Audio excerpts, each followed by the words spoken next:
Yeah. Um, so guys, my name is Dr. Matt. Obviously, we're starting Instagram Live. I'm here with our good friend Kylan McCright, the Clemson gymnast and mental health advocate, and the ever talented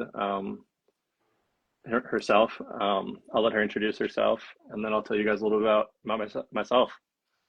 I am Kyla McCright. I was a D1 gymnast at Clemson University. And yeah, I did a cool thing with Matt. And now we're doing this really awesome podcast. Yeah, and a little bit about me. Obviously, some of you guys know who I am already, but I'm a sports physical therapist in Greenville, South Carolina, a former athlete myself, broken athlete that is. And we specialize in hypermobile and rotational athletes in addition to return to sport. And we're really excited to bring a big topic tonight for us that's obviously important to Kyla, and I'll let her touch on it. She's a little more the expert on it than I am, but hypermobility and how physical therapy can help. And obviously, this is huge to me because my wife, mother-in-law, probably going to be my daughter, very obviously hypermobile. The inspiration of my practice, Jerry Love, was very hypermobile, and I've been on a path to try to learn how to fix it. Kellen, why don't you tell us about your story with hypermobility, and I'll define it in a second. Yeah, so when I was about 14, I had to get hip surgery. And in that surgery, the surgeon came to me and my mom after, and they were like, "Hey, we think you might be hypermobile." And I was like, "What is that?" And they're like, "Do you know what EDS is?" And I was like, "No." So they explained it, Ehlers-Danlos syndrome, and then pushed for me to get tested and do the Baton scale and all of that stuff. So I got diagnosed really early and really young, which was a big blessing for me because most people don't get diagnosed at all or until they're way later in life, too. So that's kind of my little background with it. And then I've seen doctors over the years for it, made sure everything else in my body was good and all that. You positive on all the tests, like palms of the ground? Obviously, I assume I that got, I one. think it's 9 out of 9 points, right? Yeah. It's pretty, I mean, it's pretty ridiculous. My wife does it all the time. I am Yeah. not flexible at all, so I kudos to you on that. So hypermobility is a topic that people hear all the time, but they don't really know what it is. It's basically having more range of motion than normal, which as somebody who wasn't flexible, I mean, man, I wish I could have some flexibility. But the problem with having too much is if you can't control it, it creates a big problem for you. And there's a handful of injuries that go with it um, that Kylan can touch on, and I can go more into later. But it's definitely a can be a superpower, power, can be a blessing, can be a curse. But it's about trying to find ways to stabilize it and make it so that with every bit of increased motion, you can use it instead of popping out of joints. Did you have any experiences like that when you were Oh, yeah. participating in gymnastics? Yeah, I mean, still to this day, if I sit on my leg wrong, my knee pops out. Everything in my body cracks, which I think might just be like normal, but that's something. Um, People find it really funny when I stand on my toes, which was like kind of like my signature thing on the beam in gymnastics.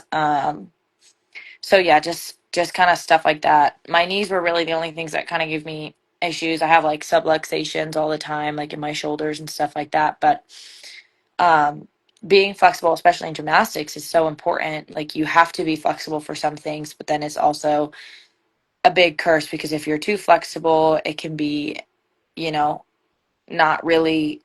It's hard to control your body if you're too flexible. And then obviously with injuries and stuff, I have had many of them just because I am. I part of it is because I'm so flexible, and also just the EDS comp like side of me, everything tears a lot easier. So when some people might not have the biggest injuries, mine are always bigger in that fact just because my body's a little fragile. Hey, fragile can be strong in some ways too, right? Yeah. Now, what's the biggest injury you've had that went from that Um, hypermobility? I don't know if it's really from like I would have to guess it's from hypermobility because what I've heard most doctors tell me is that most of the time when you have a labral tear, it really doesn't hurt. So I've had two hip surgeries, both of them with labral tears and on the same leg. So I think that's probably my biggest one. I did have Tommy John surgery because I like completely exploded my elbow, but that was kind of like a freak accident. But I don't think it would have been as bad if somebody didn't have EDS because I think everybody kind of, or everything in my elbow kind of tore instead of just my UCL. So Okay. I mean, you don't see that outside of baseball very often. Was it operated on? I know. Yeah. Well, it's an interesting story. I was running and I tripped, so Hey, it's okay. it didn't go well.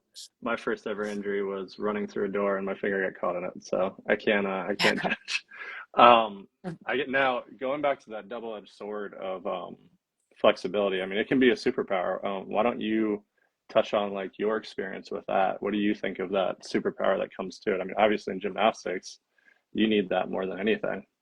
Yeah, I think it was really helpful to keep my gymnastics unique. So I was able to do a lot more artistic things with my flexibility, which is a huge part of gymnastics. It's part of kind of what you're judged on. And I think that for sure was definitely like the biggest superpower I had with gymnastics and being hypermobile was I was able to be more artistic, but also it like for technical things like getting a full split and having good form in like a back handspring in the middle of the air, being able to really like stretch my shoulders on the bars and stuff. So like that, it was definitely really helpful with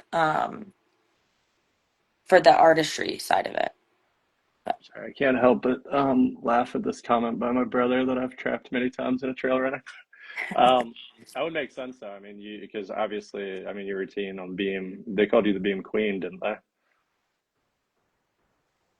So that would make sense. So in some ways, it helped you become more of an artist, but also made it probably more challenging too. Did that ever make you almost feel like you're a disadvantage to it?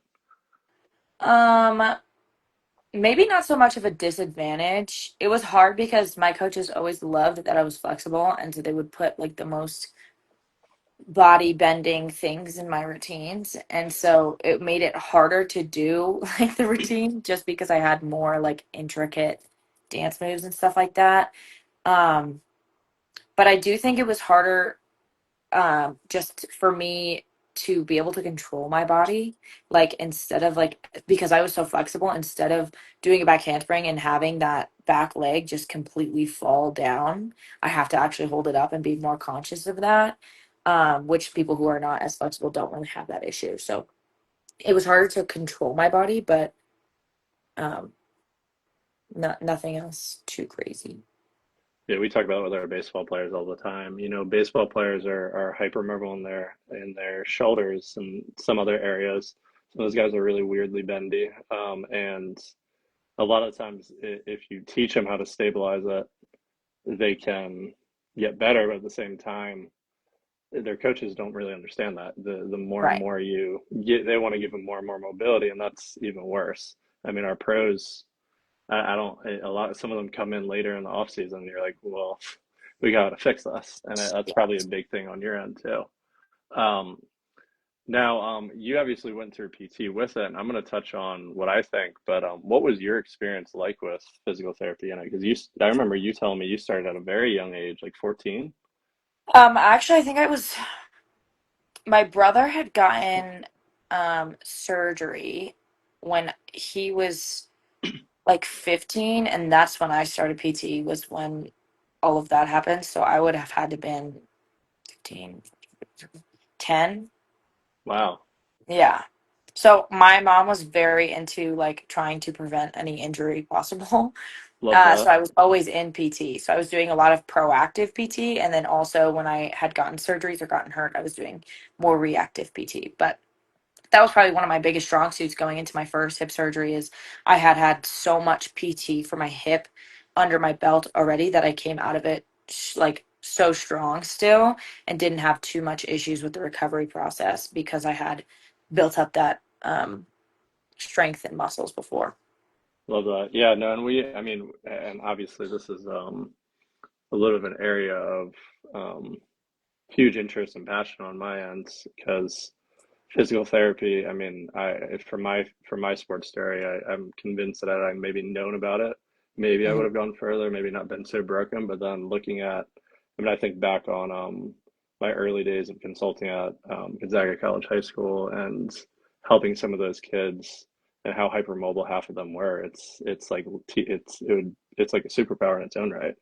Yeah, Um, for us, I mean, we really try to focus on trying to teach you. I think you might remember me saying, if I were to break down your beam routine, I'd probably see that you were flying through your hip flexor.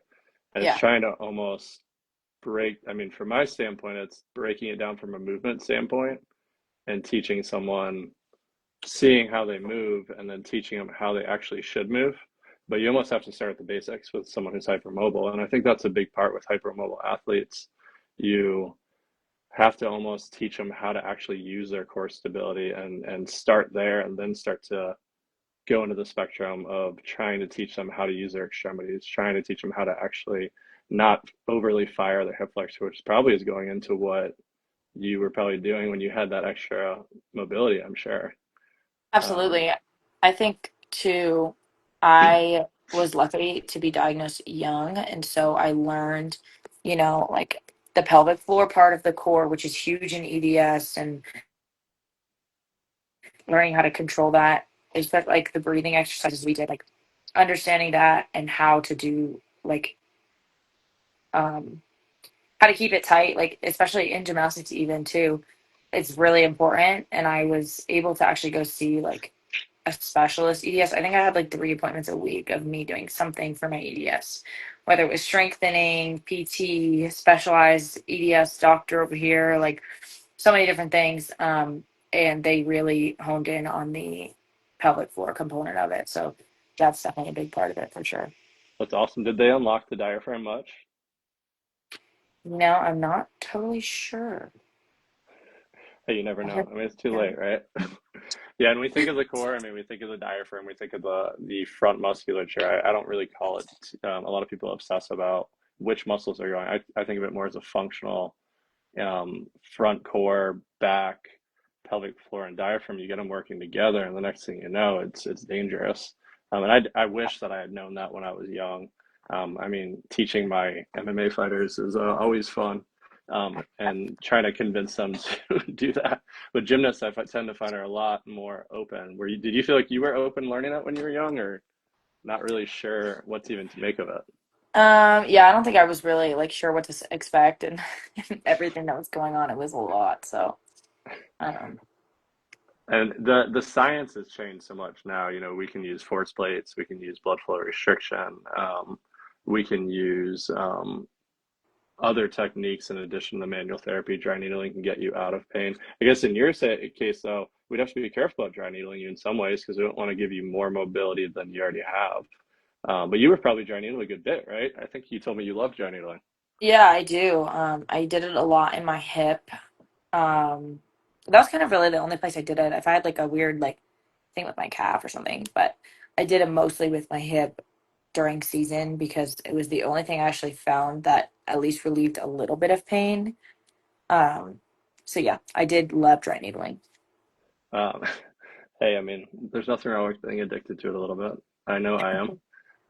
Now, I guess what are some of the other issues you ran into with being hypermobile on your end? Do you like was it when you would be when you'd be on the beam, did you feel like you were almost unstable?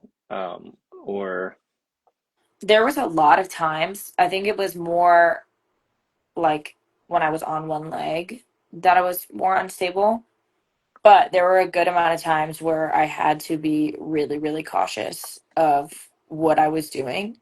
So, for example, like this year, I did a scale on the beam. That um, took me a while to like actually get the stability of my ankle to be okay off. And I think it was really I had a lot of instability in like when I was landing skills. So if I'm landing on one leg and then going to two legs, that's when I felt most of the instability is that first leg that hits. And I land and I'm like kind of like a bobblehead, like I'm wobbling. And then I have to get my second leg down. don't worry, we couldn't notice though. Good.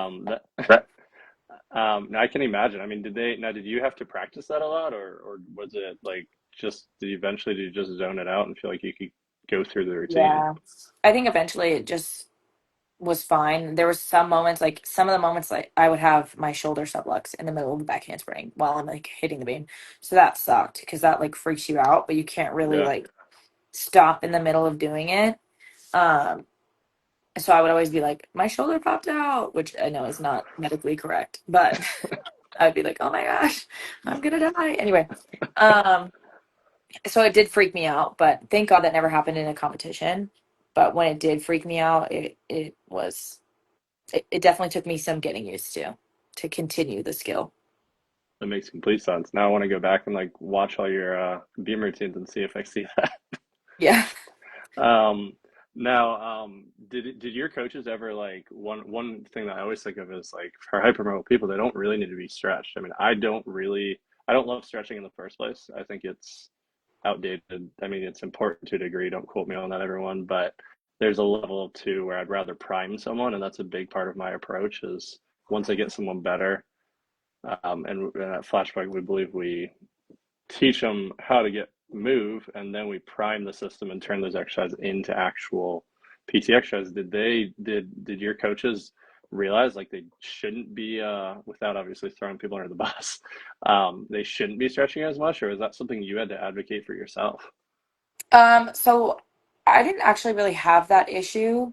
I think maybe that was more of a club thing where we got stretched, which at that point I didn't know that I was hypermobile when I was getting stretched because that's you get stretched in gymnastics when you're younger and your um, body hurts way less is when you get stretched. And then once you get older and into like the higher levels, you don't really get stretched as much unless you're incredibly unflexible and they have to stretch you. They have to like push you down, which I never had that issue. Um, but no, I would just do my normal stretching to like get ready for the day. Like we always had to stretch before meets, before practice, stuff like that. But it was never to a point where I was like getting overstretched. That makes And I sense. definitely made sure that I wasn't as well. Probably, I mean, it probably helps knowing that you had EDS and went through and had good PTs to help through it. Yeah, So at least absolutely. you had a way to avoid that. Did you almost have to like push through? Do you feel like you had to push through pain more than a normal person did? Um, yeah, to a certain extent, though. I feel like in any sport, you're always going to be in a lot of pain. I think my pain was outside of the gym. Like my lower back, I've always had issues with. It's like a chronic thing. It never really goes away. So I think more of my pain was pushing through it outside of the gym. Thank goodness it wasn't in the gym and I wasn't like feeling a lot of a pain at that moment, but it was always the after fact for me, or like laying in bed and just like being my back just aching. It makes sense because I know, I mean, in gymnastics and hypermobile athletes, I mean, obviously, gymnastics isn't the only hypermobile. It can be dancing, it can be ice skating, it can be even baseball with the rotational arm side, volleyball, but especially gymnastics, that constant compression can cause so many like back fracture potentials and stress fractures. And I know there's a lot of ligament injuries that go into it too, which obviously, I guess I think I saw a huge rising number in Achilles injuries in y'all's sport this year. Didn't you guys have one on Unfortunately, your team? I think. yes, Unfortunately, unfortunately, it's I been a big thing in gymnastics recently. yeah, that and basketball. I think we had one last night in the NBA Finals. Um, Yeah, I think I saw that. yeah, that was I ruptured my Achilles about 9 years ago, so I don't wish that on anybody. Oh Uh, gosh, yeah. you know, it's great though. My wife told me, shout out to my wife, but she told me when I first met her, you know, it's on my to-do list to hear someone rupture their Achilles. Oh So my goodness. Wow. luckily that has not come true for her. But Yeah. so I guess what did the recovery look like for you when it came down to in season bouncing back from these injuries? Like, what did that feel like? I think I got lucky and except for this last season, I didn't have any like crazy big injuries, especially in my college career, which was really nice. But I did going into my freshman year, have a really bad ankle sprain, I think. And that was hard to recover from just because I always thought that ankle sprains didn't really hurt that bad. And then I got myself an ankle sprain and I was like, wow, this is really not great at all. Um, But I think that was hard because I was already so unstable. And then they told me like, hey, if you roll this ankle like again, it's not going to be good. And I think I've rolled it maybe 30 times since then, all of them being horrible.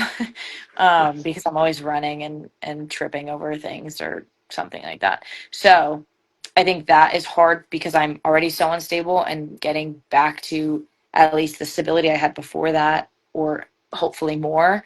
I don't think I ever really got to that point. So that was harder. But I think the biggest thing was just advocating for myself and telling PTs or telling whoever I'm working with, like, hey, I have Ehlers-Danlos syndrome. Do you know what that is? Do you know how to, like, have you ever worked with somebody like that before? I think advocating for myself is probably the hardest part, just because I feel like a lot of people don't know what it is. Like, many people I've met are like, no, I have no idea what that is. And I was like, okay, Oh we should yeah. look it up on Google. Yeah, I mean, it's my sister has it, and there's so many people who just have no idea. I mean, I remember taking I mean, I learned about it in PT school, but I remember taking a dry needling course 8 years ago, and I think it was the first time someone actually went heavily into it, and I was shocked at how many people just had no idea. I mean, I mean, you almost have to protect yourself in some ways, right? Yeah, absolutely. I mean, even going to doctor's offices and stuff, I went to one place and they were like listening to my heart, and they were like, you might have like something going on. And so then I had to get that checked out, and luckily it's nothing serious at all. But that's also part of EDS, is having mitral valve prolapse, and mine is incredibly small, so not a threat to my life at all, but something to be aware of as well. And then also, like, I mean, sometimes getting up in the morning, or like if I'm taking a shower in hot water, I'll I feel like I'm gonna pass out after like 5 minutes, and Oh, I really? don't know if that's, yeah. Which Have I you? know POTS is a huge thing with EDS. I've never gotten tested for POTS, so I don't know if I have it, but I think EDS can show up in so many different ways. Yeah, it's almost one of those things to know the things. I know a big one is like sensitivity to light, stomach issues. I remember somebody telling me that the majority of people have some form of stomach issue. If they're super flexible and have sensitivity to light, there's a big chance that they might have something with EDS, which I just thought that was surprising. Is I mean, how many people have stomach issues? A lot of us. Yeah. Um, so I guess what about the mental side of it? Like, do you sometimes feel like you're more fatigued from just having that portion of the EDS and being like having more mobility, waking up like with the feeling more fatigued and tired from the showers and things like that? Um, I think I was more fatigued with the amount of like pain. Like, I feel like I never really had a day where I wasn't at least in some pain, which for some people might be normal, even if you don't have EDS. But for me, that was hard because I was always doing something, whether it was lifting, gymnastics, trying to lay down, doing homework. Like, sitting down for me is really hard to do in the first place because I have ADHD, so I'm always like all over the place. But also finding like a comfortable seat to sit in without my back like killing me and stuff like that. That was more exhausting. Um, but I never felt like it added really to my energy levels, except for the days where the pain was really bad. It took some energy away, but Which is other than crazy. that, Yeah, which is crazy knowing that like you're a D1 all ACC gymnast and still like mm, pushing through that, which is, I mean, it's just a testament to fortitude, right? yeah, Um, which is impressive. Uh, absolutely. I guess on the hypermobility end, is there anything on your experience that you feel like you want to add to the process Um, that you want people to know about? yeah, I think it could be really scary when you first get diagnosed. I remember, I mean, I was 14, so I didn't really understand much. Just scared for sure, because if you look, like, you can look things up on Google, and Google's by no means a doctor, but you can look things up on Google and get scared. And if you don't have somebody truly telling you, like, okay, this is how it pertains to your body, then it's definitely scary. So I would say, do your research, get a good doctor that actually knows you and your body. Get a good PT for sure, because that's going to be really important.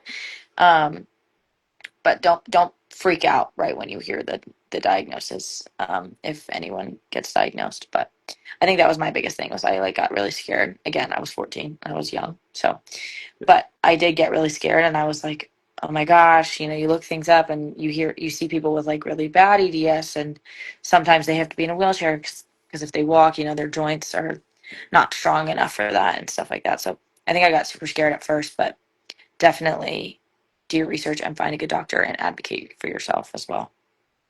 I love that, and I think that's a great thing to know for any injury to add, and then hypermobility. I mean, knowing how you can still be high achieving like yourself, and get to that end goal as long as you're have the right resources and advocating for yourself. I think that's something a lesson anybody can take.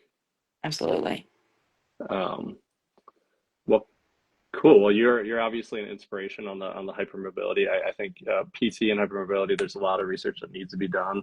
I think EDS is it's a hot topic right now, in my opinion, in our field. Hmm. And I think people could only continue to learn from it. I mean, hypermobility is such a spectrum that it's like, I mean, it's not the same thing as autism, but it's once upon a time we thought, oh, you're just flexible, you're not. But now we're learning there's a spectrum of like, there's people who are not flexible at all, me, and there's people like you or my wife or that are up here, and then there's the Yeah, in between. EDS is the extreme, so it's knowing how to teach yourself and fix the problem little by little, and I think that's impressive. Obviously, what you've accomplished and trying to find the right resources, PTs, doctors. Unfortunately, I feel like a lot of times the PTs are the ones that they don't diagnose it because we can't medically, but they guide someone. They're the ones that start thinking about it first, which yeah. is a whole different topic that I won't get into. um, anything you want to add on this? Anybody? Any questions from anybody?